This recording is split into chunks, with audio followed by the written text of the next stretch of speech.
Nakakunot noong tinitigan ni Rinoa ang mga babaeng nagkakagulo sa magazine stand ng grocery store na yon. Akin ang 2 kopya. 3 ang sakin. Hoy, huwag niyo akong ubusan. Aray ko ang paa ko. Naiiling na ipinagpatuloy niya ang pamamakyaw ng mga whitening products sa halip na maging mababa ang tingin niya sa mga kanyang kapwa Eva. Alam na kasi niya kung ano ang pinagkakaguluhan ng mga ito. Ang Philippine Stats, kung saan na-feature ang mga billionaire boys, ang 6 sa pinakamayamang negosyanteng lalaki sa bansa. She had not read the magazine and the article about them, pero sapat ng mayat maya ikinukwento iyon sa kanya ng kaibigang si Jeronimo, aka Georgie, ang pinakamagaling na designer sa buong universe according to him. And speaking of Georgie, heto na ang malaki-tikiting kaibigan niya. Nakapilantik ang fake na mga pilikmata nito gaya ng pagpilantik ng mga daliri nito at balakang. Habang naglalakad, "Hola!" bati nitong rumampa sa harap niya. "Are you finished na ba?" "Gornatain, sister. Magpapafacial pa kasi ako." Nagyayaya nang umalis ito. Napabuntong hininga siya.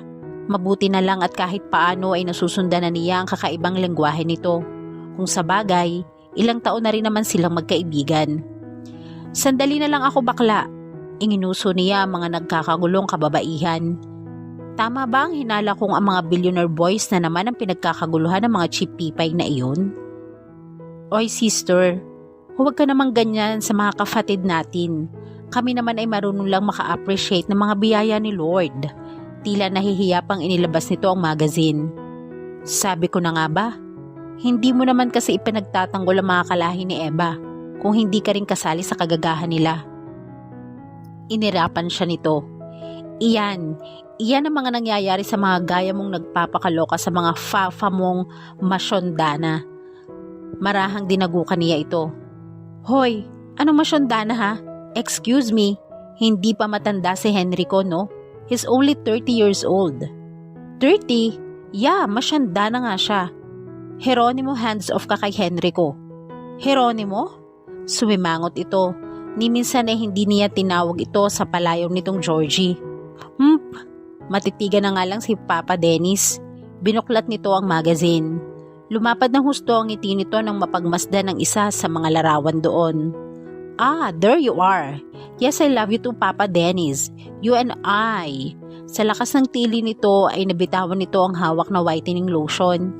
Tinakpan na rin niya ang bibig nito upang hindi na nila makuha pa ang atensyon ng ibang mamimili roon. "Jeronimo, ano ka ba? Tumahimik ka nga. Nakakahiya sa ibang tao. Baka isipin nila kinukurot kita sa singit." Agad namang tumigil ito sa pagngangawa ngunit hindi sa paghikbi minus the tears. Ang sarap talagang batukan ng baklitang ito. Sa loob-loob niya. "No, hindi ito totoo.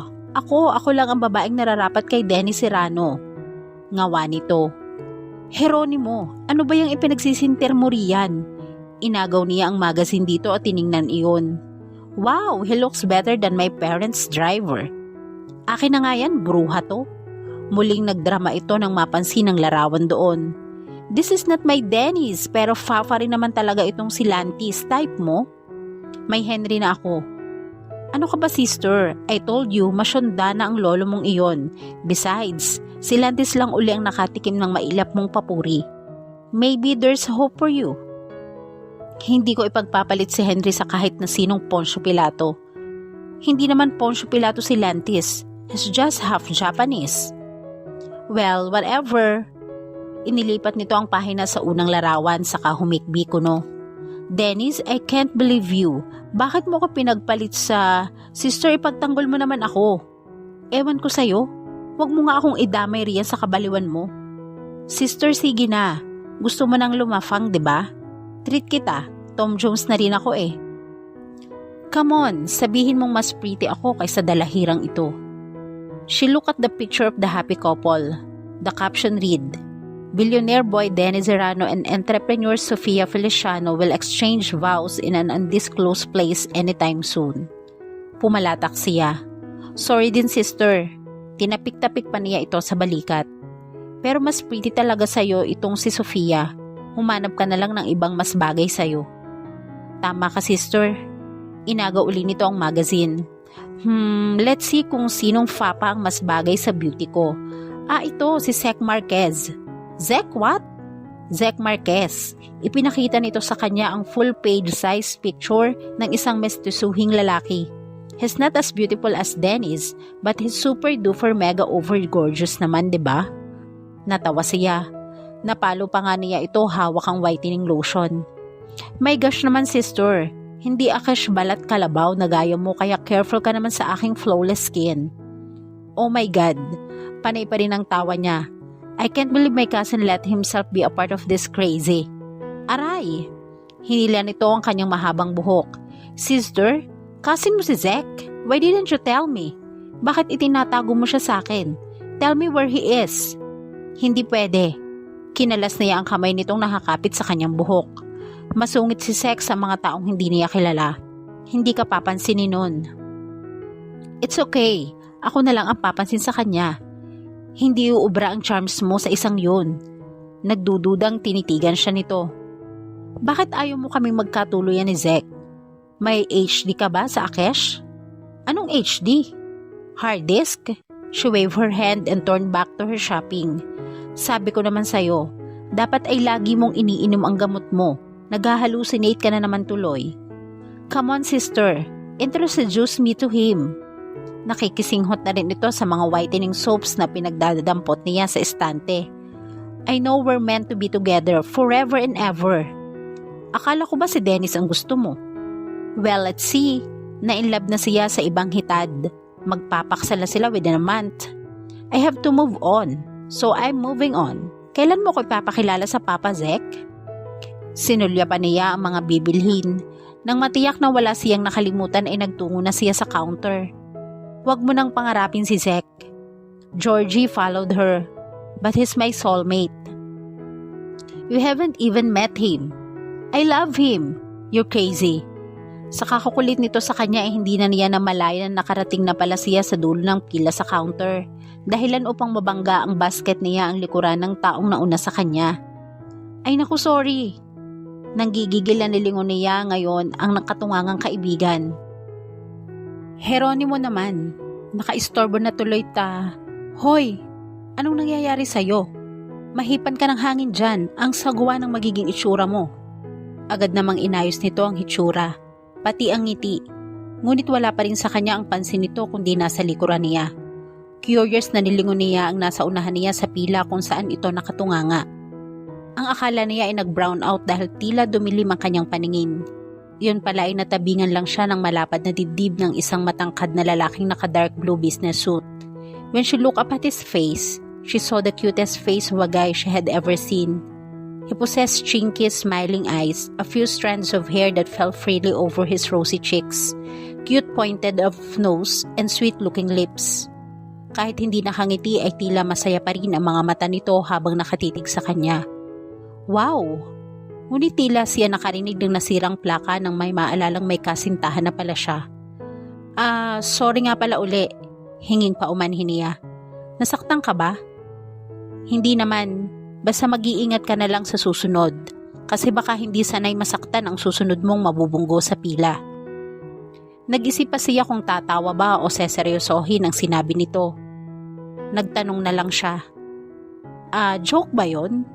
Hindi ko kasi alam kung dapat ba akong tumawa.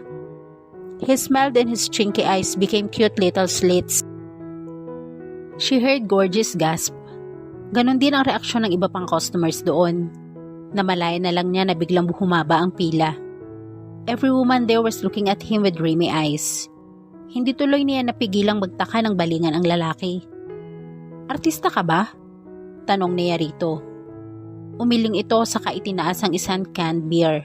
Pagkatapos ay inginuso nito ang grocery basket na dala niya. Kailangan mo ng tulong? No. Pwedeng magpatulong? Singit ni Georgie sabay lapag sa 3 whitening soaps na hawak nito. Nabibigatian kasi ako sa mga ito eh. Then let me help you. Nakangising dinampot niya mga hawak nito saka inilagay sa grocery basket niya. Ayan.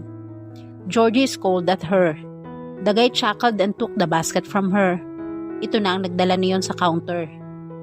Good afternoon, Mr. Nakago. Kiming bati ng cashier. Ito na ho bang lahat? Yes, thank you. Nakago? Binalingan niya ito. Parang narinig ko na ang apelidong yan. Bruha, ani ni Georgie. Siya si Lantis Nakago, isa sa mga billionaire boys. Siya ba yun? Bakit mas cute yata sa personal kaysa doon sa picture? You think I'm cute, ha? Wika ni Lantis. That was a nice compliment. Thanks. Natameme siya. Pagkatapos ay napatitig dito. Ngayon siya nakatagpo ng isang lalaking hindi lumobo ang ulo nang mapuri ang itsura nito. He was nice too. And so damn cute. Sinabi ng cashier ang presyo ng mga pinamili niya. Pagtingin niya sa wallet niya ay napansin niyang kulang ang cash na dala niya. Nag-a-accept ba kayo ng credit card? Sorry ma'am, cash lang ho sa counter na ito eh. Kung gusto ho ninyo pumila na lang kayo sa kabilang counter. Huwag na, sansala ni Lantis at naglabas ng buong 1,000 piso. Ako na ang bahala sa mga pinamili nila. May pera ako, giit niya, saka binalingan si Georgie. Dagdagan mo na lang ang pera ko, Jeronimo, babayaran kita mamaya. Don't worry about it. Pagsasawalang bahala ni Lantis. Minsan lang naman ito at ilang peraso lang naman ang pinamili nyo. It's no big deal. Hayaan mo na nga lang siya, sister. Kung gusto kanyang ilibre, fine. Kung gusto rin niya akong yayain kumain sa labas, very fine. Lantis smiled good-naturedly. Maybe next time when I'm not in hurry. Ito nga ang nagbayad ng mga pinamili niya. Paglabas ay ito pa rin ang nagbitbit ang grocery bag niya. Where's your car? Wala, sagot niya. Wala kasi akong tiwala sa driving skills ko. I don't want to take any risk. Well, kung ganoon, ihahatid ko na lang kayo. Wag na, nagmamadali ka, di ba? Naramdaman niya ang pinong kurot ni Georgie sa kanyang tagiliran. She knew her friend wanted her to take Lantis' offer, but she didn't. Siya nga pala, stay here. Magwi-withdraw lang ako ng pera sa bangko para mabayaran ko ang utang ko sa'yo. I told you it was okay. Libre ko na iyon. Pero lagpas 200 ang presyo nun. Minsan lang may nagsabing cute ako. That was my simple way of thanking you. Wala bang nagsasabi sa'yo kung gaano kakagwapo? Sa wakas ay nakapagsalita na rin si Georgie. What's wrong with this world? By the way, you're the cutest guy I've ever met, as in. Ngumiti si Lantis. Bumuntong hininga naman si Georgie. Kung gusto rin niya akong yayain kumain sa labas, very fine. Lantis smiled good-naturedly. Maybe next time when I'm not in hurry. Ito nga ang nagbayad ng mga pinamili niya. Paglabas ay ito pa rin ang nagbitbit ang grocery bag niya. Where's your car? Wala, sagot niya. Wala kasi akong tiwala sa driving skills ko. I don't want to take any risk. Well, kung ganoon, ihahatid ko na lang kayo. Wag na, nagmamadali ka, di ba? Naramdaman niya ang pinong kurot ni Georgie sa kanyang tagiliran. She knew her friend wanted her to take Lantis' offer, but she didn't. Siya nga pala, stay here. Magwi-withdraw lang ako ng pera sa bangko para mabayaran ko ang utang ko sa'yo. I told you it was okay. Libre ko na iyon. Pero lagpas 200 ang presyo nun. Minsan lang may nagsabing cute ako. That was my simple way of thanking you. Wala bang nagsasabi sa'yo kung gaano kakagwapo? Sa wakas ay nakapagsalita na rin si Georgie. What's wrong with this world? By the way, you're the cutest guy I've ever met, as in. Ngumiti si Lantis. Bumuntong hininga naman si Georgie. At bago pa sila lalong mapahiya sa harap ni Lantis, kinuha na niya rito ang grocery bag. Salamat nga pala sa lahat, Mr. Nakago. Next time na magkita tayo ay may pera na ako. Babayaran na talaga kita. Ikaw ang bahala. Itinaas nito ang kamay at isang taxi agad ang huminto sa harap nila. Sigurado kang ayaw mong ihatid ko kayo? Hindi na. Masyado ka na naming naabala. Ako, Mr. Nakago. Singit ni Georgie.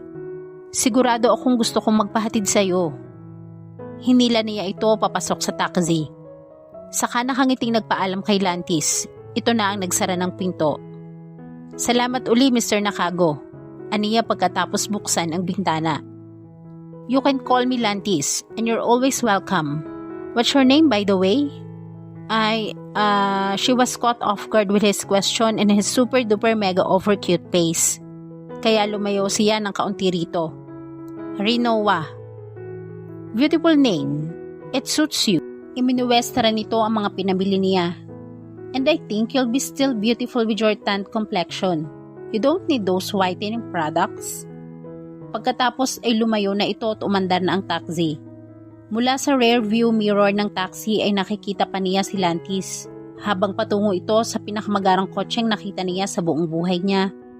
Nakaparada iyon sa parking lot ng grocery store na nilabasan nila. What the... Is that a Porsche? Oh my God! Bulalas ni Gorgie.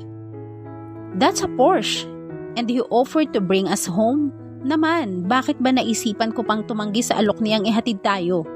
Nanghihinayang na sabi niya. Parang gusto kitang sabunutan, Lola. Porsche na iyon? Porsche! Tili nito.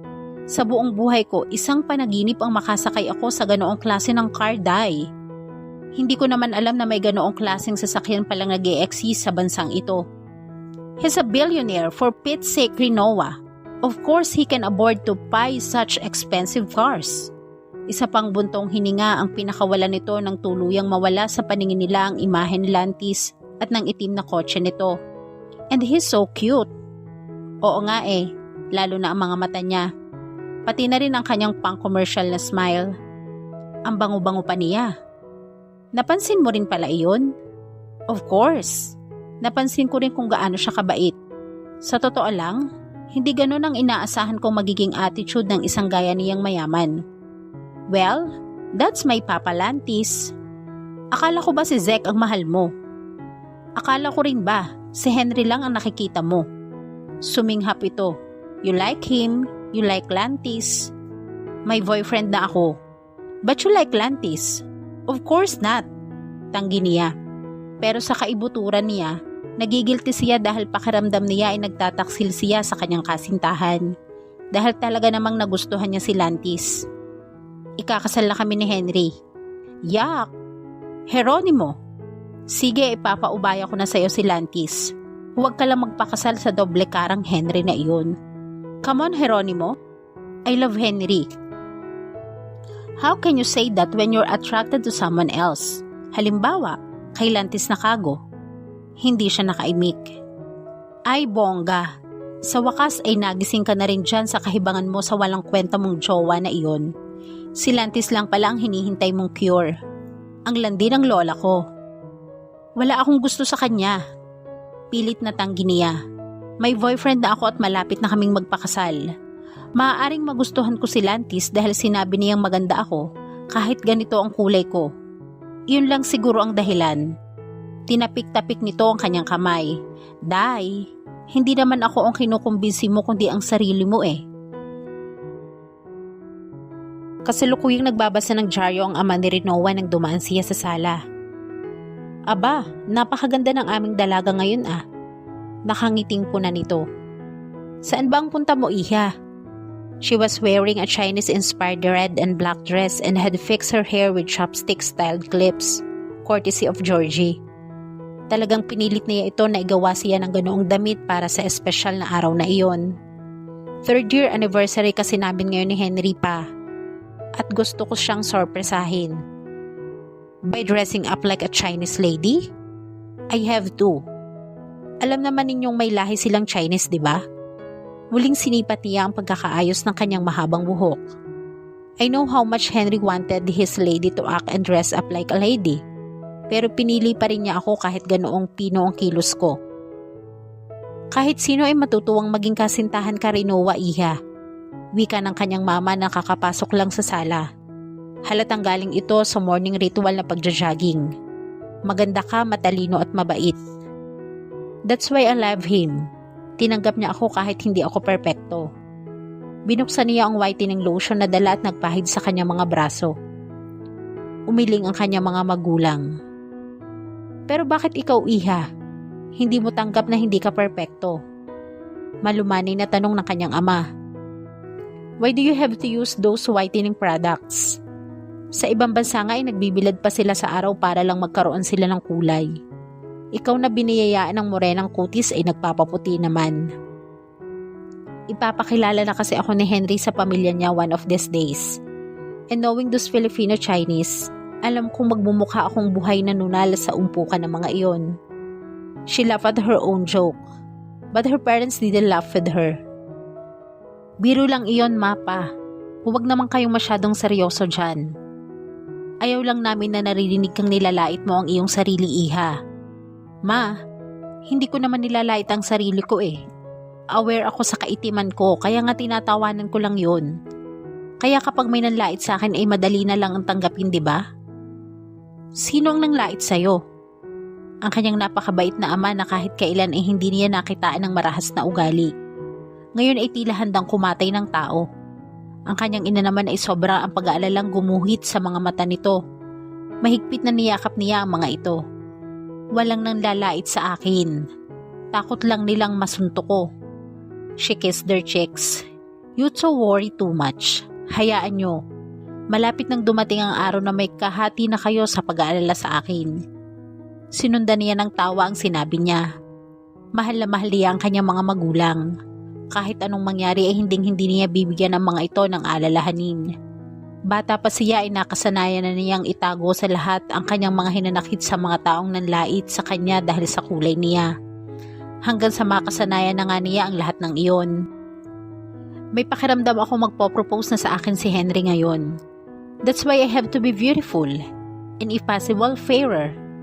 Ayokong mapahiya sa kanyang pamilya ng dahil sa akin. I want him to be proud of me. Kung hindi ka niya kayang ipagmalaki dahil lang sa mga simpleng kakulangan mo, hindi siya nararapat para sa'yo. Papa naman, your father's right, Rinoa. Hindi tamang binabago mo ang sarili mo ng dahil lang sa ibang tao. Kung mahal ka ni Henry, dapat ay tanggapin ka niya ng buong buo. He loves me, Ma. Ang mga ginagawa kong ito ay sarili kong pagkukusa. I want to be perfect for him. Iha, just be happy for me, okay? Masaya ako kay Henry. Bumuntong hininga ang mga ito. Hindi kaila sa kanya na medyo malamig ang pakikitungo ng kanyang mga magulang sa kanyang kasintahan. Hindi niya masisisi ang mga ito dahil nararamdaman din niyang ganoon din si Henry sa mga ito. Civil naman ang mga ito sa isa't isa kapag nagkikita kaya hindi na rin siya umiimik. Naniniwala siyang darating din ang araw na magkakasundo ang mga ito nang hindi niya kailangan pang gumawa ng paraan. Hindi ba masyado yatang maaga para mag-date kayong magkasintahan? Pag-iiba ng kanyang ama sa usapan. 3:00 pa lang ng hapon ah. Gusto ko kasing sorpresahin si Henry pa. Saka para maiba naman ang selebrasyon namin ngayong buwan, ako ang magtitreat sa kanya. Kung sa bagay, he gave her a peck on the forehead. Kung masaya ka kay Henry, masaya na rin kami ng mama mo. Napansin agad ni Renoa ang pagkabiglang gumuhit sa mukha ni Henry nang pagbuksan siya nito ng pinto. Pansamantala ay naninirahan ito sa isang hotel habang nire-renovate ang bahay nito sa Laguna. Renoa, anong ginagawa mo rito? Surprise! Itinaas niya ang isang paper bag para makita nito. Nasa loob niyon ang regalo niya para dito. Happy anniversary, honey! Happy anniversary too! Tila nag-alangan pa itong papasukin siya sa loob ng hotel suite nito. Bakit parang hindi kaya masaya na makita ako ngayon? Naistorba ba kita? Of course not. Hinapit siya nito sa kanyang bewang. I'm happy to see you. Hindi ko lang talaga inaasahan na pumunta ka rito. Ikaw naman kasi ang nagsabi noon na wala kang balak na tumungtong man lang dito sa suit ko. Ang taas-taas naman kasi nitong suit na napili mo. 25th floor. Sa 10th floor pa nga lang ay nahihilo na ako sa elevator. Ikinawit niya ang mga braso sa leeg nito. Pero para sa iyo ay kinaya ko hanggang dito sa 25th floor. She felt weird looking at his Chinese eyes because she was seeing someone else's eyes. Someone whose eyes reflected warmth and genuine happiness as he gazed down at her. Lantis eyes. Bigla siyang napalakas ng pagkakayakap kay Henry. What was the matter with her? Bakit nasa mga bisig na siya ni Henry ay ibang lalaki pa rin ang kanyang iniisip? At ang lantis pa na iyon na isang beses pa lamang niyang nakita. Hindi niya akalaing tatatak na agad sa isipan niya ang cute na mukha nito at masayahing singkit na mga mata nito. Wala pa akong nabibiling regalo para sa'yo, sweetheart. Anito, ganito na lang. Magbibihis ako sandali at kakain tayo sa labas. Tapos ikaw na lang ang bahalang pumili ng regalong gusto mo bilang kabayaran sa pagkalimot kong bumili ng regalo para sa'yo. Okay lang yun, Henry. Hindi naman kita inuobligong magbigay ng regalo. Besides, I'll be the one treating you to lunch and dinner. That's part of my surprise. Kung ganon, magbibihis lang ako. Gusto sana niyang magreklamo kung bakit sa bawat sabihin niya ay hindi man lang ito tumanggi. O kaya ay nagpumilit na ito na lang ang malibre ng tanghalian o hapunan para sa kanilang dalawa. Tutal, ito naman ang lalaki. Oh well, nang makilala niya ito ay gano'n na lang talaga ang ugali nito. Habang hinihintay nito ay iniikot muna niya ang paningin sa kabuuan ng suit nito. Malinis at maayos ang pagkakalagay sa bawat gamit. Para sa kanya, manifestation iyon na maayos din magpatakbo ng buhay ang may-ari niyon. Ibig sabihin, hindi nga siya nagkamali sa pagpili kay Henry. Hanggang sa mahagip ng paningin niya ang isang maliit na velvet box sa side table. Biglang gumuhit ang ngiti sa kanyang mga labi nang damputin niya iyon at buksan. It was a diamond ring. Henry was going to propose to her. Maingat na ibinalik niya sa dating kinalalagyan ang maliit na kahon at excited na hinintay ang pagbabalik ng kasintahan. Handang-handa na ang sagot niya sa magiging espesyal na katanungan nito. Paglabas nga ni Henry mula sa kwarto nito, gwapong-gwapo ito sa suot na checkered polo at pantalong maong. Hindi iyon ang inaasahan niyang isusuot nito pero ayos na rin. Ang mahalaga ay aalukin na siya nito ng kasal. Let's go! Wala ka man lang bang nakalimutan, Henry? Hindi ba nito dadalhin ang engagement ring niya? Pwede naman kitang hintayin uli. Saglit na nag-isip ito. Wala na, let's go. But my ring? Teka, baka naman kasama ang lahat ng iyon sa magiging sorpresa sa kanya. Oh, how she likes surprises.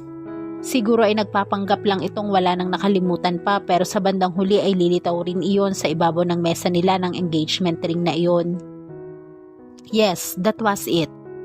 Kung ganoon ay magpapanggap na rin siyang hindi nakita ang singsing na iyon. Subalit hanggang sa matapos ang isang buong araw na magkasama sila, ay hindi man lang nagpakita ni Anino ng engagement ring. Pero hindi pa rin siya nawala ng pag-asa. Henry already had the ring. Imposible namang sa ibang babae nito ibigay iyon. Hindi siya kinakabahan at malaki ang tiwala niya sa kanyang woman instinct. Walang ibang babae si Henry. May ibang babae si Henry. Nasa opisina si Rinoa ng kanyang ama sa bahay nila nang dalawin siya ni Georgie para ibagsak ang hindi magandang balitang iyon. Jeronimo, alam kong kahit kailan hindi mo nagustuhan si Henry. Pero huwag ka naman sana gumawa ng isang kwentong magiging dahilan ng pagkasira ng pagkakaibigan natin. Hindi ako gumagawa ng kwento, sister. And you know perfectly well that I don't indulge in rumors, especially when it involves your dear Yaki Henry. Hinawi nito ang vase na nakapatong sa mesa. I saw it with my own two eyes. Alam mo namang mahilig lumandi ang lola mo na itech. Kaya kung saan-saan nakakarating ang beauty ko. Nakita ko silang magkasamang nagsha-shopping. At para mapatunayan kung truliling ang aking hinala, tinanong ko si babae nang mapag-isa siya. Alam mo kung anong sinabi ng hitad? Ano? Georgie extended his hand to her with flair. Engaged na kami, kahapon pa. At Day, ang syala ng kanyang ring ha, TMQ Jewelry. Ang taray. TMQ Jewelry? Iyon ang tatak ng kahon kung saan naroon ang diamond ring na nakita niya sa suit ni Henry. Ang ibig sabihin ay, para sa ibang babae ang engagement ring na iyon? Halos pasigaw na tanong niya. Kaya pala namuti na lang ang mga mata ko sa kahihintay na ilabas niya sa harap ko ang isang diamond ring. Iyon pala ay sa daliri ng ibang babae niya balak isuot iyon. I hate him. Tumayo siya at nagpalakad-lakad upang kalmahin ang sarili. Gusto rin niyang sumigaw subalit baka marinig siya ng mga magulang at mag-alala pa ang mga ito sa kanya. Walang hiyang tsekwa na yon. Pinaasa niya ako. Sana sinabi niya sa akin nung una pa lang na wala siyang balak na pakasalan ako para hindi ko sinayang ang panahon ko sa kanya. Ipinagtanggol ko pa siya sa lahat ng taong malapit sa akin. Iyon pala, Dinampot niya ang bulaklak sa vase at iyon ang pinanggigilan niya. I hate him. I hate him. Umasa ako ng husto. Nagmukha akong tanga sa kahihintay. Rinoa sister, that's not Henry. Inahampas niya ang kawawang bulaklak sa mesa. Magbabayad siya sa kataksilan niya. Magbabayad ang Henry na yun. Sister, wait! Saan ka pupunta? Mabuti na lang at kasalukuyang nagpapahinga ang kanyang mga magulang sa silid ng mga ito. Hindi nakita ng mga ito ang ginawa niyang pagpapaharurot sa isa sa mga sasakyan ng mga ito na nasa garahe. She normally didn't drive because she was not a very good driver. Pero sa pagkakataong iyon ay nakarating sila ng nahintakutang si Georgie sa hotel na tinutuloyan ni Henry sa loob ng 20 minuto. Agad siyang nagtungo sa suite nito. Medyo hilo pa siya sa taas na inakyat ng elevator subalit isinantabi na muna niya iyon. Kumatok siya sa pinto. Henry, si Rinoa ito. Walang sumagot. Dinagdagan niya ang pwersa ng pagkatok. Henry, gusto kitang makausap. Wala pa ring sumasagot. Handa na niyang gibain ang pinto nang ma-realize niyang kung gagawin niya iyon ay lalo siyang magmumukhang tanga. Niloko na nga siya nito ay magpapakatanga pa siya ng dahil dito. No way. Sister, wait lang. Huminahon ka muna. Hindi natin mapapanagot ang syungang tsekwa na iyon kung magwawala ang beauty mo here. Hinarap niya si Georgie. Hinawakan naman siya nito sa magkabilang balikat. Now, take a deep breath. Come on, puddle. Breath, inhale, exhale. I can't. Breath. Niyugyug pa siya nito. Tila naalog na naman ang kanyang utak at saglit na umikot ang kanyang mga paningin. Ngunit huling-huli niya ang kaibigan ng akma niyang sasampalin nito. Ngumisi lang ito ng pandilata niya. Ikukuha na muna kita ng tubig. Inayos nito ang panyong nakapulupot sa leeg nito. Dito ka lang. Nang mawala ito sa paningin niya, pakiramdam niya ay unti-unti namang pinapasok ng masamang hangin ang kanyang isip. Hanggang sa masulyapan niya ang transom window sa itaas ng pinto ng suite. Aha! Lumingali nga siya sa paligid. Kung makakahanap lang siya ng matutungtungan. Hey you! Sinanyasan niyang lumapit sa kanya ang housekeeper na kakalabas lang ng elevator. Yes, ma'am? Tila kabadong tanong nito. Meron ka bang silya na maipahihiram sa akin? Hinihintay ko ang kaibigan kong bumalik. Dito ko na lang siya hihintayin. Meron, ma'am. Ikukuha ko kayo sa storeroom. Pakibilisan lang. Pagbalik nga nito ay may dala na itong isang monoblock chair. Pinaalis din agad niya ito. Nang masiguro niyang wala nang makakakita sa kanya ay saka siya tumungtong sa silya. Ngunit hindi naman niya maabot ang bintana kaya sinubukan niyang tumalon. Umikot na naman ang kanyang mga paningin at muntik pa siyang mawala ng balanse. She steadied herself and noticed a tall man walk behind her. Hey, Beanpole! She said without looking at the man. Give me an alley up. What's the matter? Have you lost your key? No, I just prefer going in this way. If you say so, nang lingunin niya ito ay tamang-tamang paupo ito sa silyang kinatutungtungan niya kaya hindi na niya nakita ang mukha nito. Tuktok na lang ng ulo nito ang kanyang nasilayan. Here! Tinapik nito ang sariling balikat. Kumapit ka na lang ng maigid dahil wala na akong exercise nitong mga nakaraang araw. Well, that was weird. Ang akala pa naman niya ay foreigner ito dahil fluent itong magsalita ng Ingles. His voice sounded awfully familiar too. He slowly stood up with her sitting wobbly on his shoulders. Mabilis naman niyang nabuksan ang transom window. Ngunit bago pa siya makasampa sa bintana ay may lumabas na guest na foreigner sa kabilang kwarto at pinukol sila ng kakaibang tingin. Good morning. Bati ng lalaking may pamilyar na boses sa foreigner.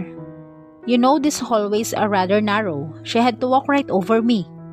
You go, man. Nakangising wika ng dayuhan sa kanilagpasan sila. She patted the man's head. Okay, let's go. I can't wait to get my criminal's hands on Henry's neck. Nagawa na niyang iangat ang sarili hanggang sa maisampa ang katawan sa nakabukas na maliit na bintana. May konti akong problema. Aniya. What? There's no tall guy on this side. Siguro pwede uli akong makatulong sa problema mong iyan. Bumukas ang pinto ng suit at maya-maya pa ay nakatingala na sa kanya ang cute na mukha ng lalaki. Ngayon ay alam na niya kung bakit pamilyar ang boses nito. Hey! Paano ka nagkaroon ng susi ng kwartong ito? Well, this is my room. But you're not Henry. No, I'm Lantis Nakago. Hello, Rinoa. We meet again. Nagpatulong muna si Rinoa kay Lantis na makababa sa bintana bago niya tinanong ito. Nasaan si Henry? Bakit ikaw ang nandito? This is my room, sagot uli nito. Mukhang nagkamali ka ng napasok na kwarto. Nasapo niya ang kanyang ulo. Dala ng matinding hinagpi sa ginawang pagtataksil ng kasintahan at pagkahilo sa lintik na elevator, ay hindi na niya namalayan na mali ang numero ng suit na tiningnan niya kanina. I'm sorry, Lantis. Hindi ko sinasadya ang mga inasal ko kanina sa'yo. Masyado lang kasi akong apektado ng problema ko. She sighed. I'm sorry. That's all I can say. It's okay. Napansin ko nga na medyo malaki ang pinoproblema mo. Sinulya pa nito ang transom window na dinaanan niya. May maitutulong pa ba ako sa'yo? Hindi na, wala na. Salamat. Tinungo na niya ang nakabukas na pinto. Pasensya na uli sa perwisyo. Rinoa? Pahabol na sabi nito. You have bruises on your arms. Gamutin na muna natin yan bago ka umalis. I'm fine. No, you're not. Hinawakan nito ang braso niya at ipinakita sa kanya ang nangingitim ng maliliit na bahagi sa bandang siko niya. Lalagyan lang natin ng cold compress iyang mga pasa mo para hindi mangitim. Sayang, baka masira ang skin mo. She looked at his long fair fingers that were gently wrapped around her tanned arm. May kung anong tila pumalo sa puso niya. Dahilan upang kumawala siya rito. Ngunit hindi naman siya hinayaang makalayo nito. Rinoa, we have to do something about your bruises. I said I'm fine. You can let go of me now. No. Bago pa siya makarason ay bumukas na ang pinto ng suit sa katapat na silid nito. Biglang nanumbalik ang galit niya kay Henry nang makitang lumabas ito sa kabilang suit. Nakaangkla ang kamay nito sa bewang ng isang maganda at maputing babae. Bagaman alam niyang pinagtataksilan siya nito, hindi niya inaasahang mahuhuli niya ito sa akto. At mukhang hindi lang siya ang nagulat sa eksenang iyon. Henry was staring at her like he was seeing a ghost. Rinoa? Bahagyang lumayo ito sa babaeng kasama nito. What? What are you doing there? What she was doing there? Sigaw ng kanyang isip. She just caught him in the act and all he said was... Natigilan siya nang maramdamang masuyong dumantay ang braso ni Lantis sa kanyang balikat. Binibisita lang ako ni Rinoa. Kaswal na wika nito. Magkakilala kayo ng girlfriend ko? Girlfriend? Oh my gosh! Bulalas naman ang babae. You're Lantis Nakago of the Billionaires Boys Club. You are so cute. Kati, saway ni Henry dito. I can't help it, Han. He looks so adorable. Kati naman, 1 linggo pa lang tayong engaged Napasinghap siya. Engaged? 1 linggo na kayong engaged, Henry? Kung nakakasigaw nga lang siguro ang kanyang isip ay baka paos na iyon. At kung hindi siya lihim na napigilan ni Lantis, ay baka nabugbog na niya ang walang hiyang Henry na ito. Engaged na pala kayo. Wika ni Lantis. Congratulations. Pasensya na pero may importante pa kasi kaming pag-uusapan nitong girlfriend ko. So if you'll excuse us. Can I have your autograph? Hirit pa ni Kati. Sa lahat ng miyembro ng BBC Boys, ikaw ang crush ko. Nginitian lang ito ni Lantis. Hinila naman ito ni Henry patungo sa elevator. Ngunit bago tuluyang umalis, ay pinikul pa siya ng nagtatakang tingin ng walang hiyang lalaki. Marahil ay iniisip nito kung paano sila naging magkasintahan ni Lantis, samantalang ito ang boyfriend niya. Tila siya nauupos na kandila na naupo sa silya. I can't believe it. Sambit niya. Totoo ngang may iba siyang babae. Kaya pala nitong mga nakaraang linggo ay malamig na ang pakikitungo niya sa akin. Ang taksil na iyon. Pagkatapos kong ibuhos ang lahat ng panahon ko sa kanya, ito po ang gagawin niya sa akin? Niloko niya ako. Pinaasa niya lang ako. I'm gonna kill him. Hindi yatang magagandang ideya yan. At sinabi pa niya mismo sa harap ko na engaged na sila ng babaeng iyon.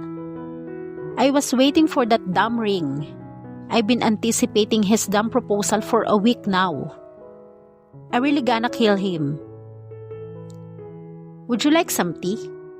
No, I would not like some tea. Would you like some scotch? Yes, I would like some scotch. Nagsalin ito ng inumin sa baso at iniabot iyon sa kanya. Agad naman niyang kinuha iyon at tinungga. Maayos na ba ang pakiramdam mo? Maya-maya ay tanong nito. Ngayon ay naiintindihan ko na kung bakit kinakailangan mo pang pumuslit sa kwarto ng boyfriend mo, gaya ng ginawa mo kanina. He is not my boyfriend anymore. Okay. That bastard. Bakit ba gumagawa pa ng mga ganoong klase ng tao ang Diyos? Nananakit lang naman. Tinangala niya ito. Sabihin mo nga sa akin kung bakit. Hindi ko rin alam. Gusto mo pa ng scotch? No. Uuwi na lang ako at doon maglalasing hanggang sa mawala na ako sa huwisyo. Baka dito pa ako makalimot, problema na naman iyon. Ayoko na ng problema. Pero hindi pa man siya nakakatayo mula sa kinauupuan niya, ay natagpuan na lang niya ang sariling humihikbi. Palakas ng palakas iyon hanggang sa maging hagulhol ang drama niya. Lantis pulled the chair and turned it around before his hat. Pagkatapos ay inabutan siya nito ng isang kahon ng tissue paper na hindi na niya natinanggihan. Hindi ko alam na pwede rin palang maging maganda ang isang babae kahit namumula ang ilong niya sa pag-iyak. Huwag mo akong bulahin, Lantis. Wala ako sa mood. Hindi ako marunong mambola. Ano yung ginagawa mo? I'm admiring you. When she looked up at him, his cute chinky eyes were smiling at her and somehow, it made her feel better. Napatitig na lang tuloy siyang muli rito sa kabilang ng panakanakang pagsinghot niya. Posible nga kayang magkaroon ng cute na lalaki sa mundo? For her, anything that was cute was evil. Hindi nga ba at cute din ang unang naging description niya sa demonyitong Henry na iyon? He reached out and wiped her tears with the back of his finger. Tahan na. Masuyong wika nito. Sa tingin ko kasi mas maganda ka pa rin kapag hindi ka umiiyak. Are you in love with me? Hindi niya napigilang itanong. I'm in love with someone else. Oh, agad na napansin niya na naglaho ang kakaibang kislap sa mga mata nito pagkasabi niyon. Niloko ka rin ba? Hindi. Bakit parang mukha ka ring bigo? Nagkataon lang na iba ang minahal niya at hindi ako. Totoo pala ang kasabihang, looks can be deceiving. But he was a very good-looking deceiver. Inabutan niya ito ng tissue paper. Mukhang kailangan mo rin ito, aniya. Marahang umiling ito bilang pangtanggi. Okay ka na ba? Hindi pa. Gusto mong ipabugbog ang boyfriend mong iyon? Ex-boyfriend, pagdiriin niya. Ayoko nang makialam pa sa kanya. Ni ayoko na siyang makita pa. Para sa akin ay hindi na siya nag-e-exist dito sa mundo. I-massacre sana siya ng babaeng yun. Rinoa, I can't help it. Kahit kailan na hindi ko inisip na may gagawa sa akin ang gaya ng ginawa ni Henry. Tumayo na siya. I have to go. Huwag kang mag-alala. Hindi ko pag-aaksayhang patayin ang lalaking iyon. Masasayang lang ang oras ko sa kanya. Kung wala akong flight for Japan, sasamahan kita kahit saan mo gustong pumunta. I want to make sure you'll be fine. Kung magsalita ka parang may pinagsamahan na tayo. Nagkibit balikat ito. Concerned citizen lang ako. I'll walk you to the elevator.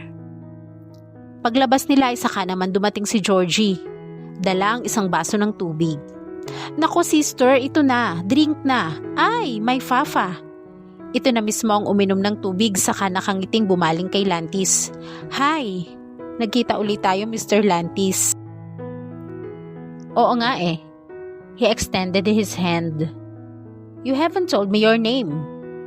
Mabilis na tinanggap ni Georgie ang pakikipagkamay ni Lantis. I'm Georgie. May pa-Georgie ka pa riyan. Bulong niya. Jeronimo lang naman ang pangalan mo. Hello Georgie. Patuloy ni Lantis. It's nice to meet you. I am very nice to meet you too. Ano raw? Kaibigan ka ni Rinoa, hindi ba? Medyo hindi kasi maganda ang pakiramdam niya kaya ikaw na muna ang bahala sa kanya. No problemo. Kung ganoon, mauna na ako sa inyo. I'll see you two later. Muling binalingan nito si Georgie. Bantayan mo si Rinoa. Bago sumara ang elevator ay nakangiting kumaway ito sa kanila bilang pamamaalam. Naiwan kasi sila sa halfway ng 25th floor. What is it about our little handshake that made me feel like a man? I don't know. He was so nice. Wasn't he, sister? Oo. Sinabi rin niya kanina na maganda raw ako kahit umiiyak. Nung una kaming magkita, sinabi naman niyang bagay sa akin ang kulay ko at hindi ko na kailangan ng mga whitening products. Tumango-tango siya. Yeah, he is nice. Ilang minuto rin silang nakatayo roon at nakamasid lang sa elevator. Pagkatapos ay hinarap siya ni Georgie. Oh my gosh, sister! Tili nito. Lantis na Kago likes you. May iba namang mahal yon, Jeronimo. May jowa na siya? Wala. Hinawakan niya ito sa braso at iginiya patungo sa elevator. Magaan na rin ang pakiramdam niya. Pero may mahal siyang iba. Kawawa naman ang mga babaeng nagkagusto sa kanya. Oo nga. Malungkot na sang-ayon nito. Kawawa naman kami. Buti ka pa. Nasabihan niya na maganda. Ako kaya kailan? Huwag mo nang intindihin yon. Maghanap ka na lang ng ibang papa. I'm sure marami pa ring darating na billionaires boys dyan. Well, you're right. Nariyan pa naman si Papa Zek, di ba? I can't wait to meet him. Nakatikwas ang mga daliring pinindot nito ang button ng elevator. Kailan mo ba ako papakilala sa delicious cousin mong iyon ha, sister? May sinabi ba ako? Wala. Pero ako na ang gumawa ng schedule kung kailan mo pagtatagpuin ang kapalaran namin ni Zek Marquez. Humirit pa ito ng kanta. I'm so excited. I just can't hide it. No. Pero sister, naputol ang pangungulit nito sa pagtunog ng cellphone nito. Hello? This is Cher. May I help you? Oh no. I was just joking.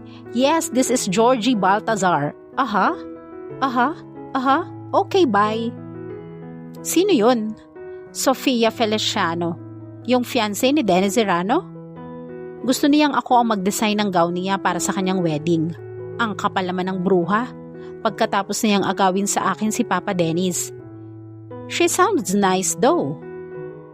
Akala ko ba? Pass is pass. I'll meet her tomorrow. Sama ka?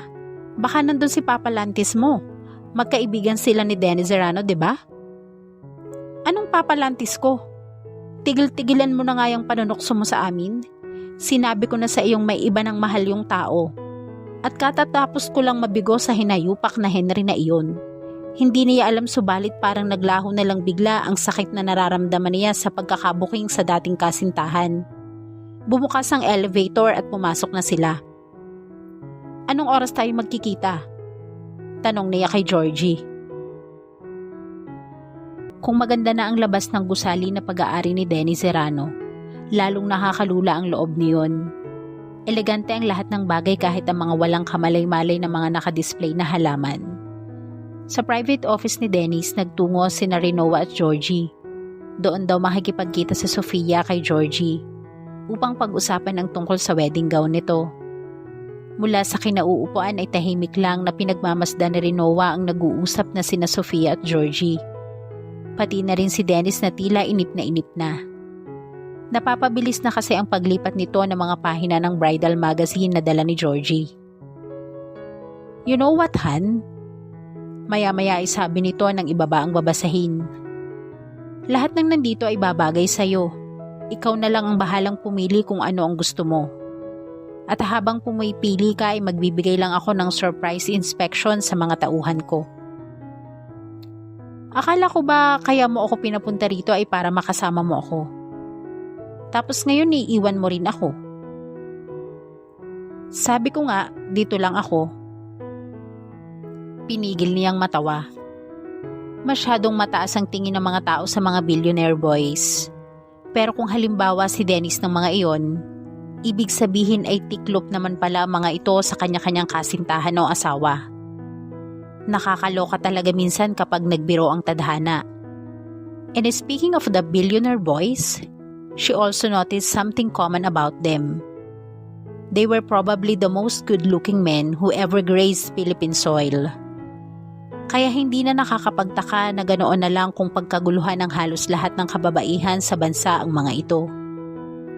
Pinagmasdan niya si Georgie. Parang kitikiti lang ito kapag kumikilos kapag may nakikitang gwapong lalaki.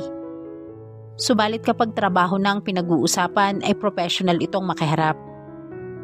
Gaya na lang ngayon, aakalain ni Numa na matino talaga ito. Maganda itong napili mo, Miss Feliciano. Wika nito sa bride-to-be.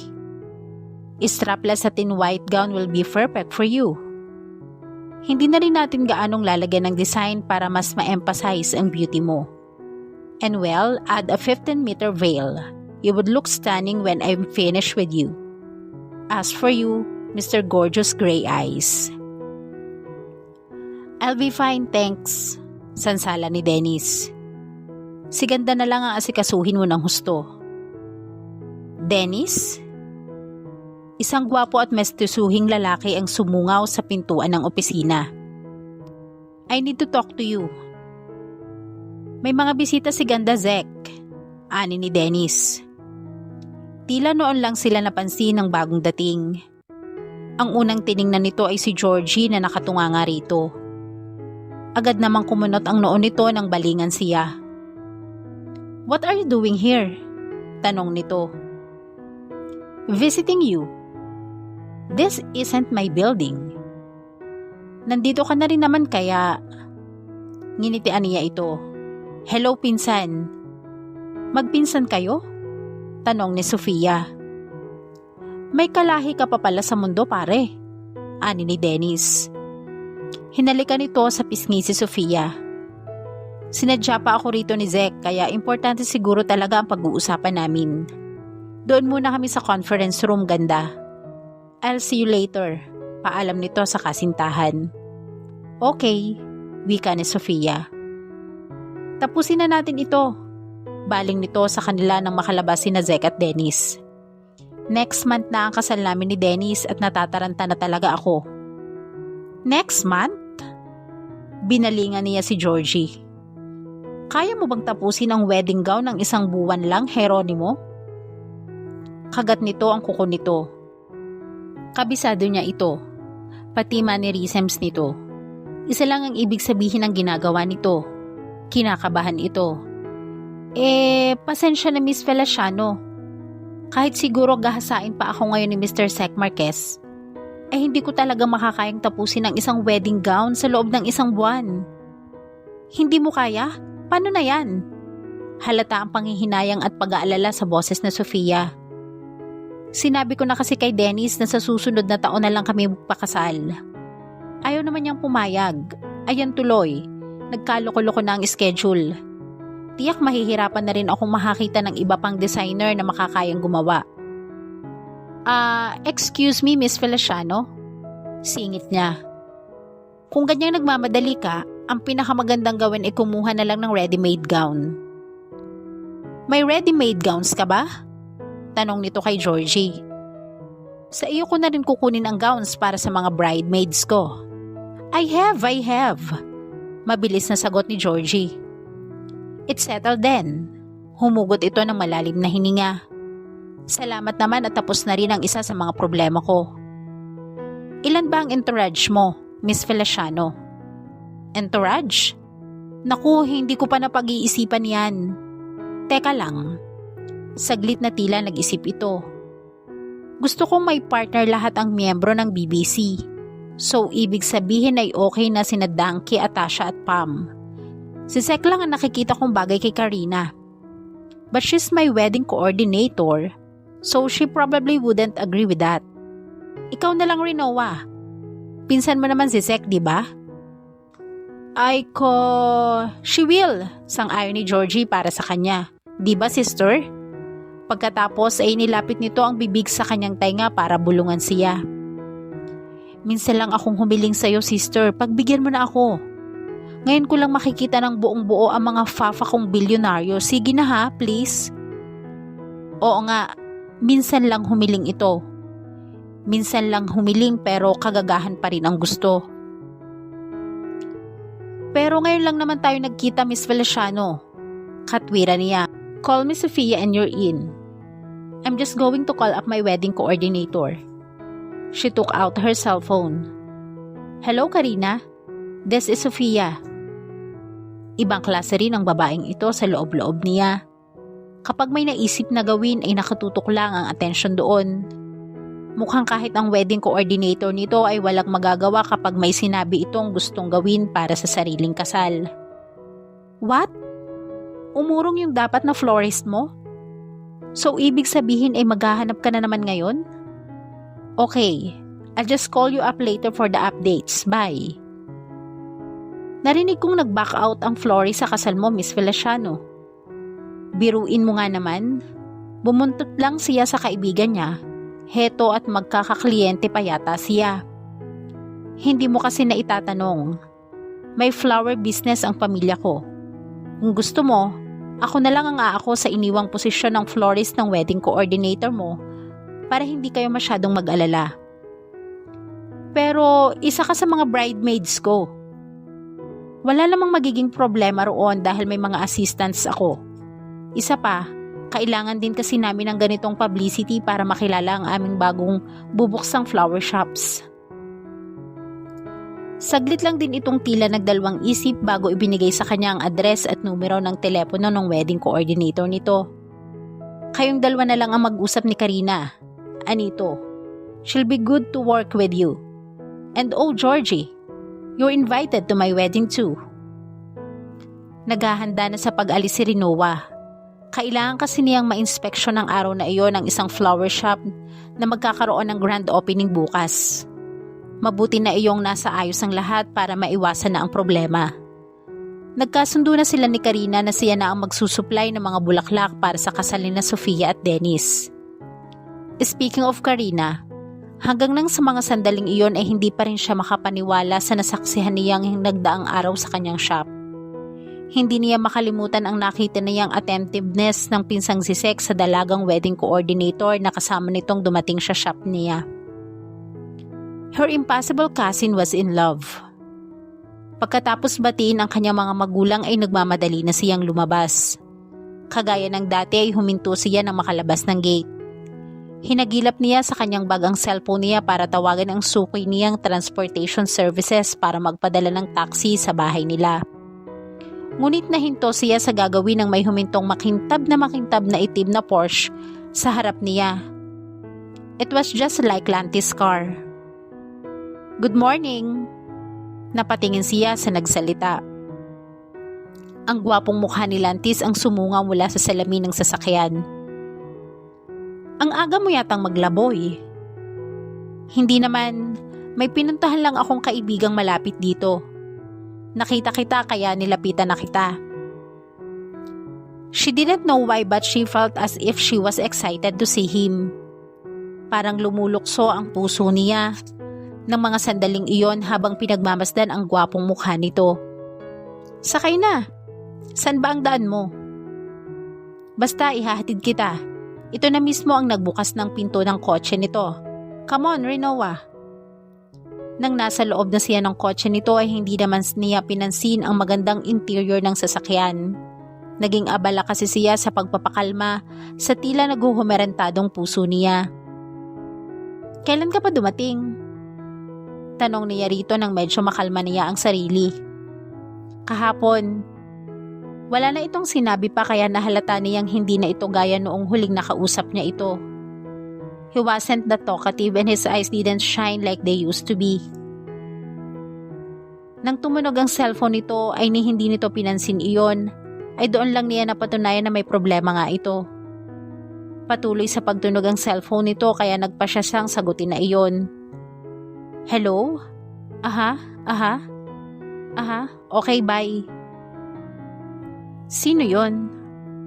Wrong number. Pinatay niya ang cellphone. May problema ka ba, Lantis? Bakit mo naman naisip na may problema ako? Hindi ka na kasi madalas ngumiti. He smiled but it didn't reach his chinky eyes.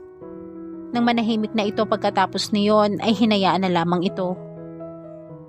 Tahimik sila hanggang makarating sila sa flower shop niya. Salamat sa paghatid, Lantis. Walang anuman. Sinulyapan muna niya ito bago lumabas ng kotse. At kung paanong gumaan ang pakiramdam niya kanina. Nang makita ito ay siya namang pagbigat ng pakiramdam niya ngayon nalaman niyang may problema ito. How come she was disaffected with that he was feeling? Kung tutuusin, 2 beses pa lang naman silang nagkakausap. Ngayon ang patatlo. Nagulat pa siya nang lumabas din ito ng kotse at sumunod sa kanya. In an instant, all women in the species within the 50-mile radius started squirming at the sight of him. Natitiyak niyang ilang sandali na lang ay magkakagulo na kapag hindi pa ito umalis sa lugar na iyon. Wala ka bang ibang pupuntahan? Tanong niya. Hindi ito sumagot kaya tinalikuran na niya ito. Saka naman siya muling tinawag nito. Would you like to grab a cup of coffee first before you go to work, Rinoa? Anong nangyari sa'yo? Sa isang cafe bar sila nakarating ni Lantis. Maaga pa kaya wala pang ganoong customer sa lugar na iyon. Pabor iyon para sa kanila dahil makakapag-usap sila ng maayos. Kung magsalita ka, parang matagal na tayong magkakilala. Concerned citizen lang ako. Panggagaya niya sa isinagot din ito sa kanya noon. Ayoko nang paligoy-ligoy pa kaya sagutin mo na lang ang tanong ko. Kumusta na kayo ni Henry? Please don't say bad words. At ako ang unang nagtanong sa'yo. Nang hindi pa rin nagsalita ito ay siya na mismo ang sumagot para dito. Parang alam na kasi niya ang ipinagkakaganoon nito. Pinoproblema mo yung sinabi mong babae noon na mahal mo ano? Kahit hindi ka sumagot ay halata pa rin. Kapag ganyan kasi ang drama ng mga lalaki, iisa lang ang dahilan nila. Babae. Paano kung mali ka? Paano kung tama ako? Dinampot nito ang mug ng kape at uminom. Nakailang lagok din ito bago ito nagpasyang magsalita na. The guy she was into told me not to court her anymore. Oh, and I haven't even started courting her yet. Ow! I know. He leaned back against his chair and sighed. Sometimes, I wish I could just forget about everything. Forget about the feelings, forget about the pain, forget about her. She was amazed at how easy it was for someone like him to talk to her about his feelings at the moment, which was something men didn't usually discuss with women. Nakakataba ng puso iyon para sa kanya. Binigyan kasi niya ito ng pribilehiyong makita ang isa pang bahagi ng pagkatao nito. Nakakainggit ang babaeng minahal mo, Lantis. Tila may pinong kirot siyang naramdaman sa kanyang puso sa kaalamang may itinatangi na ito. Kapag kuwan ay nagkibit balikat lang siya.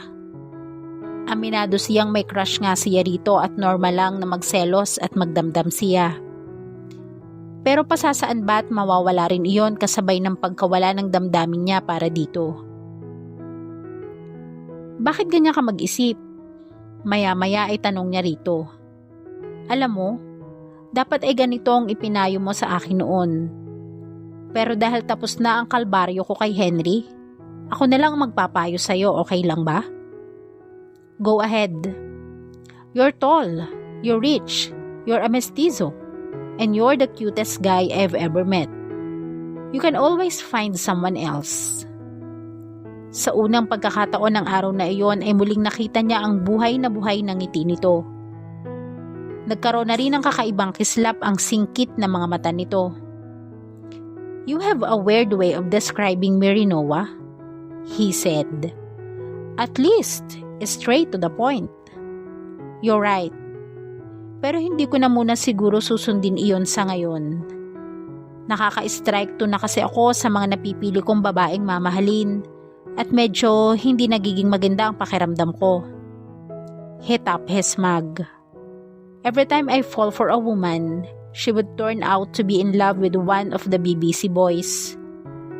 The sad part is, those boys are in love with them too. What's so sad about that? Nagkataon lang na hindi talaga para sa'yo ang kahit na sino na sa dalawang babaeng una mong minahal. She sipped her coffee. You'll find someone else to love. Is that how you're coping up with your breakup with Henry? No, prangkang sagot niya. I'm totally over him. Gaya nga ng nasabi ko na noon, ayoko nang mag-aksaya pa ng oras sa taong walang pakialam sa damdamin ko. Kung hindi niya ako mahal, so be it. I don't care. Hindi siya kawalan sa akin. Ngayon naman ay napansin niyang nakamasid lang ito sa kanya. His eyes were shining and her heart started beating erratically again. This was really weird.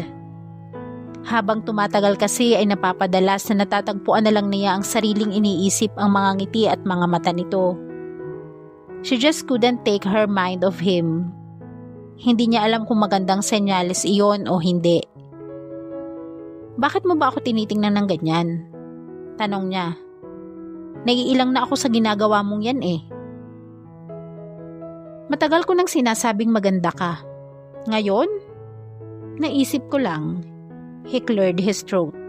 Tama pala ako. Ibig mong sabihin wala ka sa sarili mo nang sabihin mong maganda ako? Nilamukos niya ang tissue paper at pabirong ibinato niya iyon. Naniniwala pa naman ako sa iyong Hapones ka. Tinamaan ito sa dibdib ngunit tumawa lang ito. He possessed the most amazing laugh she had ever heard. It was funny how she didn't notice things like that with her former boyfriend. It's good to hear you laugh, Aniya. May gagawin ka ba bukas, Lantis? Wala naman. You have any flights? Kumunot ang noon nito ngunit naka-plaster pa rin ang ngiti sa mga labi. None. Why? Are you gonna ask me out on a date? Yeah, in your dreams. Tinawanan lang nila pareho iyon. Inilabas niya mula sa bag niya ang isang imbitasyon. Opening bukas ng Alabang branch ng flower shop namin, punta ka ha? Kinuha nito iyon at saglit na binasa. Okay, I'll be there. Thank you. You mean wala akong talent fee dito? Hinablot niya ang imbitasyon at marahang inihampas sa braso nito. He took it back. Ikaw naman, nagbibiro lang ako. You better. Excited na siya. May dahilan na naman kasi upang makita ito. Rinoa? Thank you. Hindi na niya kailangan tanungin kung ano ang pinagpapasalamat nito. He was thanking her for joining him in his misery and for listening to him. Siya man ay nais magpasalamat dito. Iyon din kasi ang unang pagkakataon na naramdaman niyang kailangan ng ibang tao ang kanyang presensya. She felt so good to be alive. Tumunog ang cellphone niya. It was a text message from one of her shop assistants. Kailangan ko nang bumalik sa trabaho ko. Isinukbit niya ang bag sa balikat niya. Kita na lang tayo bukas. Ihatid na kita. Wag na. Kaya ko nang lakarin ang papunta sa shop. And you ought to be on your way to work too.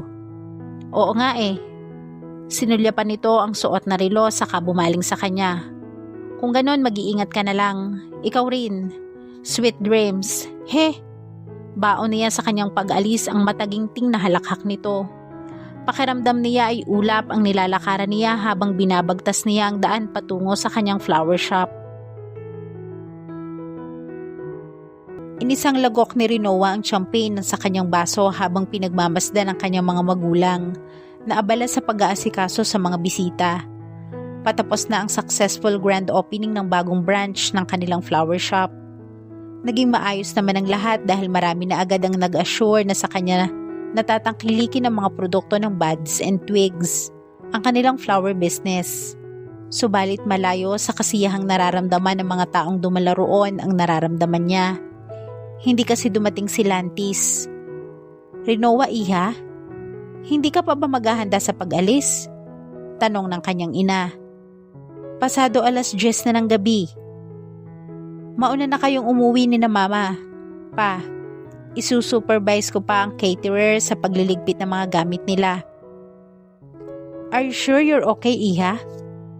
Kanino ko pa kasi napapansin na parang malungkot ka. Wala ito, ma. Inilapag niya ang wala lang basong laman sa tabi niya. Iniisip ko lang ang tungkol sa mga deliveries namin sa Mountain Province for a wedding occasion. Marami pa kasi akong dapat asikasuhin. Sigurado kang iyon lang? Yes, ma. Don't worry. I'm fine. Hey! Agaw ni Georgie sa atensyon ng lahat ng nasa shop. Nakamasid ito sa labas ng glass door. Look, who finally decided to join the party. Kitang-kita niya kung paano niluma ng isang itim at bagong-bagong Porsche ang lahat ng kotseng nakapark sa tapat ng flower shop nila. Hindi na rin niya kailangang manghula kung sino ang nagmamaneho ng magarang sasakyang iyon. Ilang sandali pa nga ay umubis na mula roon ang gwapong-gwapong si Lantis. Sa isang kamay ay bitbit nito ang isang bouquet ng bulaklak. Kinilig ang mga dalaga sa loob at tumili naman si Georgie. Mabilis na ikinandado niya ang pinto para hindi makapasok si Lantis. I'm sorry, he mouthed through the glass door. Humalukip-kip lang siya. He took out his cellphone. She heard her cellphone ring. Pinatay lang niya iyon. Muling nagdial ito at sumunod na tumunog ang telepono nila sa flower shop. Paano nito nalaman ang numero ng flower shop? Paglingon niya ay nakita niyang hawak ni Georgie ang isang puting papel kung saan nakasulat sa malaking letra ng telephone number ng Buds and Twigs. Pinandilatan niya ang kaibigan at saka inihang ang telepono.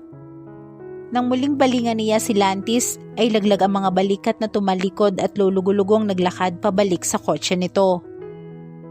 Hoy bakla, bakit mo ba pinahihirapan si Papa Lantis? Nangako siya kahapon na pupunta siya ngayon.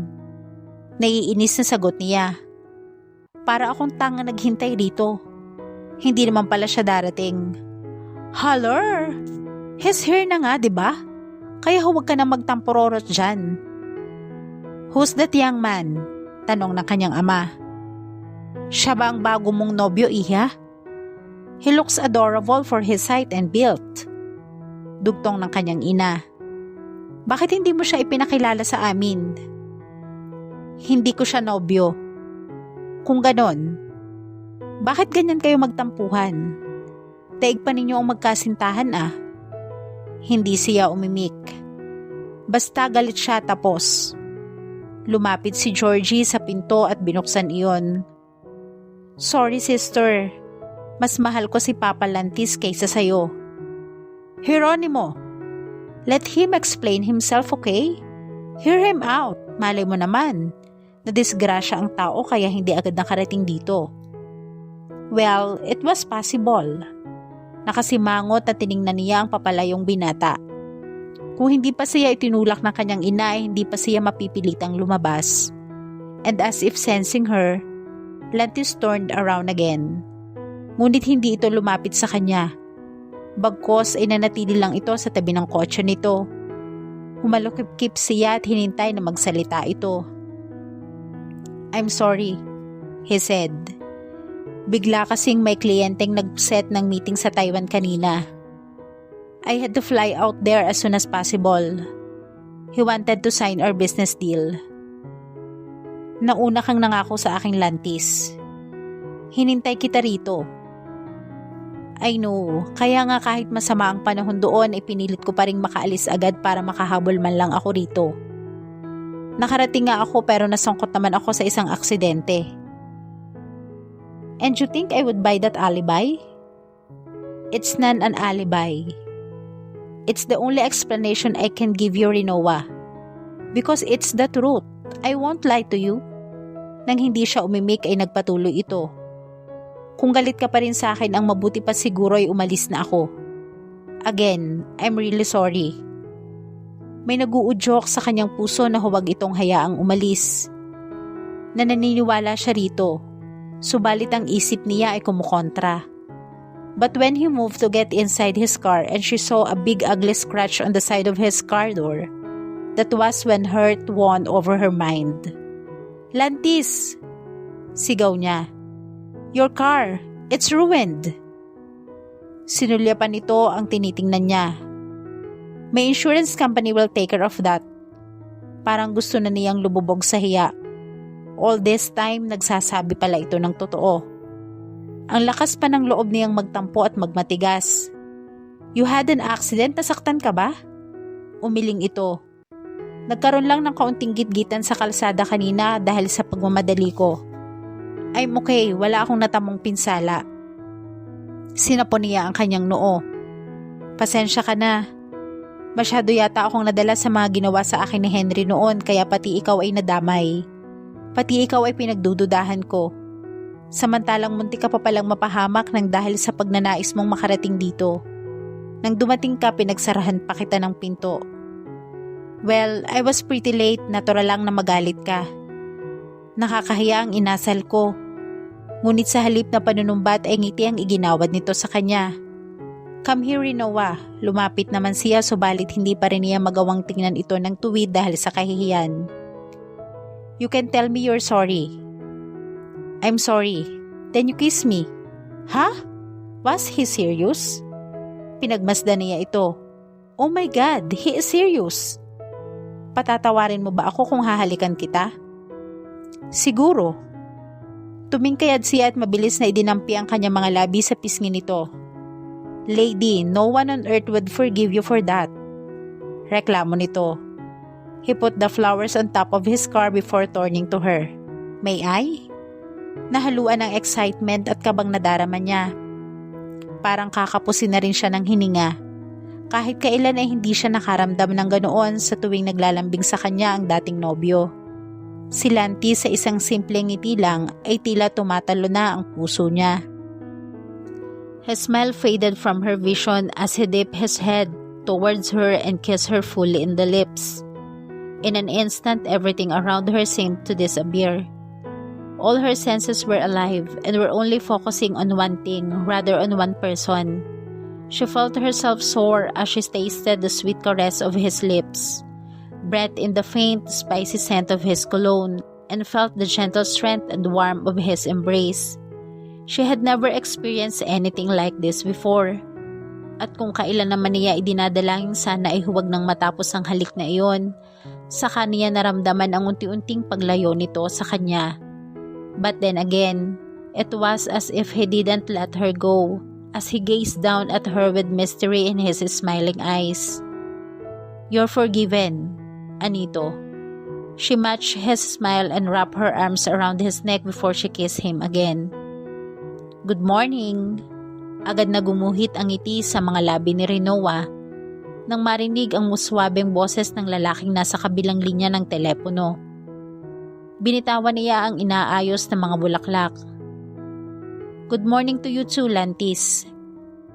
You really do have a lovely voice." She bit her lower lip to keep himself from screaming. Ang akala niya ay mga teenagers lang ang kinikilig ng husto, hindi pala. "Huwag kang ganyan, Lantis. Baka maniwala na ako niyan sa'yo. Sinabi ko na sa iyo noon na hindi ako marunong mambola. So anong ibig sabihin pala ay pawang katotohanan lang ang sinasabi mo? Kung totoo naman, bakit kailangan ko pang magsinungaling? Sige na, maganda na ako." Tumawa siya pagkatapos. Anyway, gusto talaga niyang pagtawanan ang sarili niya dahil sa mga kagagahang pinagagagawa niya. Hindi niya akalaing sa edad niyang yun ay makadarama pa siya ng kilig sa isang simple at inosenteng phone call. Daig pa niya ang teenager na nakatanggap ng tawag mula sa kanyang major crush. To think that she and Lantis didn't even have a formal relationship yet. Ngunit malakas ang pakiramdam niyang doon din ang tungo nila. After that kiss they shared last night, she knew their platonic relationship had just taken a new step. Kaya nagpasya siyang nagdaang gabi rin na tanggapin ang damdamin niya para dito nang wala ng tanong-tanong pa. Hindi pa rin niya alam hanggang ngayon kung anong ibig sabihin ng mga damdaming napupukaw sa kanya kapag nasa tabi niya ito. Pero sapat na sa kanya na masaya siya sa bawat ngiti at makahulugang titig na ipinupukol nito sa kanya. Bakit ka nga pala napatawag? Wala naman, gusto ko lang marinig ang boses mo. Nge, nagiging bakya ka na, Lantis. Who cares? I would never mind being bakya if it makes you happy. Kinakailangan pa niyang ilayo sandali ang receiver, huwag lang marinig nito ang impit na tili niya. Ibaba mo na ang telepono, niloloko mo na ako eh. No wait, I'm on my way to your shop. Can I invite you out for lunch? Like you have to ask. Gusto rin sana niya kaya lang hindi pwede. Hay, istorbo talaga ang trabaho sa buhay. May pupuntahan kasi ako ngayong tanghali. Ganun ba? Yeah, you know how clients are. Katatawag lang kasi ni Sofia sa kanya at pinapupunta or rather, inuutusan siyang magtungo sa Jebaru as soon as possible. May palagay siyang tungkol na naman iyon sa kasal nito. She was such a hyperactive bride. Well, if that's the case, hintayin mo na lang ako riyan, ihahatid na kita doon. You're a genius. I could kiss you all day. Alright, it was amazing how she could keep a calm voice while her heart and mind were in a riot. I'll see you here. 20 minutes, he said. I'll be there in 20 minutes. Pagkababa ng telepono ay tarantang hinagilap niya ang mga gamit niya sa pagpapaganda. Muling tumunog ang telepono. Dinakma na niya iyon bago pa masagot ang mga shop assistants niya. Kinalma muna niya ang sarili bago sinagot ang tawag. Buds and Twigs, this is Rinoa Evaristo. May I help you? Rinoa, it's me again. I know. Napatawag ka. May nakalimutan ka pa bang sabihin? Like, I like you too? Yeah, I think I might be able to make it. Parang bumagsak ang kanyang mundo ngunit hindi na lang nagpahalata. Business? Sort of. It's okay, sanay na naman ako mag-commute. So, I'll see you. Later, I absolutely want to see you later. Ingat ka. Ikaw rin. Tinitigan lang niya ang receiver bago iyon ibinalik sa cradle. Saka niya binalingan ng whitening lotion na hawak at inihagis iyon sa basurahan. Yeah, sambit niya. See you later. Agad napansin ni Rinoa na walang ibang tao sa Jebaru ng araw na iyon kundi ang mga mega couples. Naroon kasi ang mga miyembro ng Billionaire Boys Club kasama ang mga asawa ng mga ito.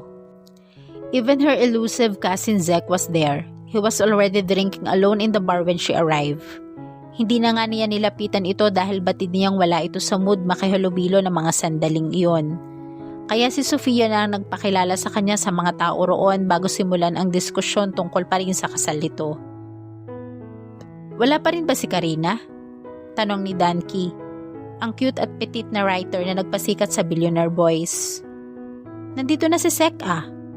Zek pare, ani ni Tracy. Bakit nga ba hindi kayo magkasabay ngayon ni Karina? Noong nakarang araw lang ay may binalita pang maganda sa amin itong si Dennis. Pinukol ni Zek ng matalim na tingin ang mga ito ngunit tinawanan lang ito ng mga kaibigan nito. Naginatungan pa ng asawa ng mga ito. Zek, totoo ba na hinalikan mo raw si Karina sa harap mismo ng magsing-irog na ito? Tanong ni Pam. If it's true, then congratulations to you. Where's Karina anyway? Tila naiinip na tanong ni Sofia. Kanino ko pa siya tinatawagan kaya dapat ay narito na sila. Ganda... Sila? Singit na niya. Akala ko ba 5 pares lang ang magiging entourage mo? Oo, sina Karina at Lantis ang tinutukoy ko. Magkasama silang pupunta rito. O, heto na pala sila. Otomatikong nilingon niya ang bagong dating. Pakiramdam niya ay lumaki ang kanyang ulo nang may mapagtanto siya. Si Karina ang tinutukoy na Lantis na babaeng minahal nito? Oh good, kompleto na ang lahat. Tumayo si Sofia sa gitna. Ang mga napili kong bridesmaids ay sina Danky, Atasha, Pam at Rinoa. Malakas na anunsyo nito. Karina, I'm sure nakilala mo na itong pinsan ni Sek. May itinanong pa si Atasha subalit hindi na niya iyon naintindihan. Sobra na kasi ang nadarama niyang pagtatampo. Tila hindi man lang nagulat si Lantis nang makita siya nito roon. In fact, wala siyang nakitang anumang reaksyon sa mukha nito ngayon. He even seemed angry or something. Napasimangot siya. Sinabi nitong may importanteng negosyo ito na aasikasuhin. Iyon pala ay babae lang. Wala rin naman dito ang atensyon ng babaeng iyon kundi nasa pinsan niyang nag-iisa sa bar. Ang tanga mo talaga, Lantis. Sigaw niya rito sa isip. Hindi mo ba nakikitang hindi para sa'yo si Karina? She's in love with my cousin. You handsome creep. Sinabi mong maganda ako kaya bakit hindi mo nalang ibaling sa akin ang pagtingin mo? I know you like me in some ways. Damn, I can't believe I'm talking to myself. Okay people, sigaw ni Donkey. Saka inihanda ang hawak na kamera. Say sex! At dito po nagtatapos ang ating kwento. Sabay-sabay po nating abangan ang sunod na kabanata. Maraming salamat po. God bless and stay safe.